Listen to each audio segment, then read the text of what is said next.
আমার হাতে হ্যান্ডকাপ পরানো হলো, চোখ বেঁধে ফেলা হলো আর কি। গাড়িতে উঠালেন, গাড়িতে ভিতরে আমি বসলাম, উচ্চ স্বরে গান ছেড়ে দেওয়া হলো, হিন্দি গান। আমাদেরকে 7 দিনের জন্য গুম করা হয় এবং এমন একটা জায়গায় রাখা হয় যে জায়গাটাকে এখন মানুষ আয়নাঘর নামে বলে আর কি।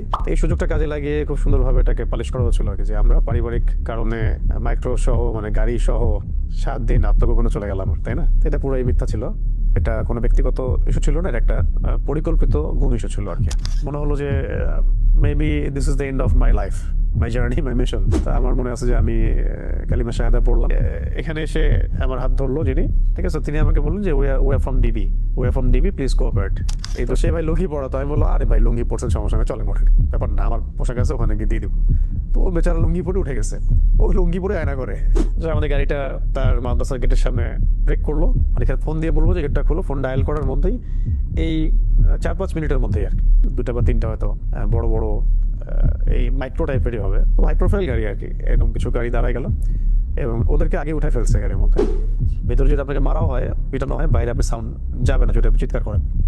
যে খিচুড়ি আমার ওয়াইফের বাসায় খাওয়ার কথা ছিল, আল্লাহ পাক আমাকে ওই দিন সকালে, মানে জুমার দিন সকালবেলা আমার সামনে যে খাবারটা আসলো সেটা ছিল খিচুড়ি। যে আমাদের লোকেশনটা ট্রেস করা হয়েছিল বাংলাদেশের একটা গোয়েন্দা সংস্থার হেডকোয়ার্টারে, যেটা আপনারা জানেন, এটা তো অনলাইনে আসছিল আর কি, এটা তো সবাই জানে কথা। তখন কিন্তু অনেস্টলি স্পিকিং যে আমাকে এত মানুষ চিনেও না। ওই সময় সেই দুজন ভাই এসে আমাকে বলছিলেন যে ভাই আদনান ভাই না আপনি? তা আমি বলছেন জি ভাই, আপনাকে এই জায়গায় এইভাবে দেখবো এটা আমরা কল্পনাও করি নাই। তখন বলছে যে তুমি না শাহাদাতের ওয়াজ করো, এখন কি তোমাকে ক্রস ফায়ারে দিব, শহীদ করে দিব, মানে এরকম কথা আসতেছিল। কিন্তু যারা রিমান্ড করে তাদেরকে বড় ভাই বলে সম্বোধন করা হয়, আর যারা সার্ভিস দেয় তাদেরকে ছোট ভাই বলা হয়। রিমান্ড তো একটার পর একটা হচ্ছেই, প্রতিদিনে মনে হয় 1-2টা করে রিমান্ড হতো, রাত্রে 1টা করে হতো।